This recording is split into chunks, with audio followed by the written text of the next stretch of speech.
কুরআন কুরআন কুরআন কুরআন কুরআন কুরআন কুরআন কুরআন আল কুরআনের পথে এসো, আল কুরআনকে ভালোবাসো, আল কুরআনকে বুঝো তুমি দিয়ে মনোপ্রাণ। এসো তাই গাই সকলে আল কোরআনের গান। বিসমিল্লাহির রহমানির রহিম। ইসলাম প্রেমিক জনতা, আসসালামু আলাইকুম ওয়া রাহমাতুল্লাহ। লক্ষ্য করে শুনুন, 1 ডিসেম্বর 2024 রোজ রবিবার, সময় বাদ আসর হইতে আলোকিত শিশু কণ্ঠ পরিষদের 26তম প্রতিষ্ঠা বার্ষিকী উপলক্ষে 20 জন হাফেজ হাফেজাদের পাগড়ি, বোরকা ও হিফজুল কোরআন অ্যাওয়ার্ড প্রদান ও দোয়া মাহফিলের আয়োজন করা হয়েছে। তারিখ 1 ডিসেম্বর 2024 রোজ রবিবার।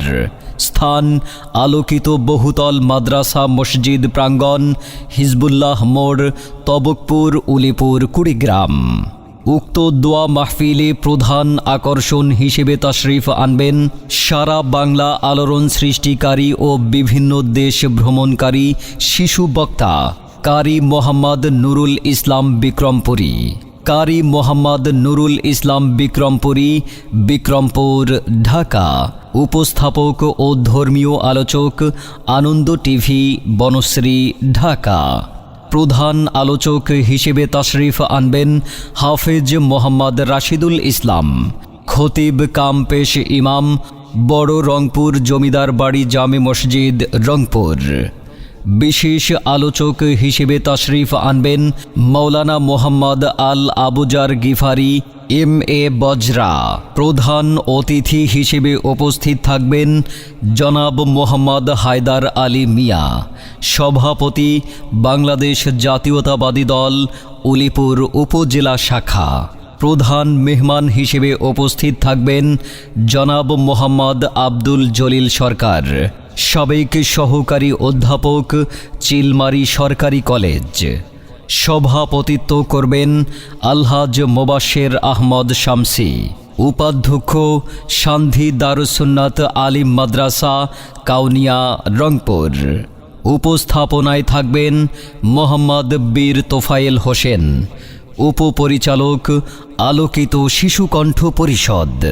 আপনারা দলে দলে যোগদান করে দুজাহানের অফুরন্ত নেকি হাসিল করুন।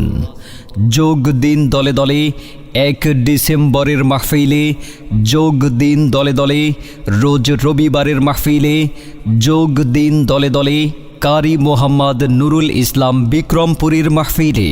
আলিফ বাতা সা ABCD অঙ্ক বাংলা সব এক সিলেবাসেই পড়বে শিশু, শিখবে কে তার রব। আলিফ বাতা সা ABCD অঙ্ক বাংলা সব এক সিলেবাসেই পড়বে শিশু, শিখবে কে তার রব।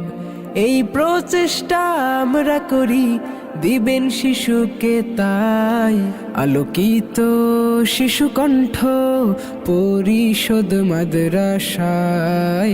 আলোকিত শিশু কণ্ঠ পরিষদ মাদ্রাসায়। সম্মানিত এলাকাবাসী, প্রিয় অভিভাবক বৃন্দ, আলোকিত শিশু কণ্ঠ পরিষদ মাদ্রাসায় 10 ডিসেম্বর 2024 থেকে সকল বিভাগে সীমিত আসনে ছাত্রছাত্রী ভর্তি চলবে।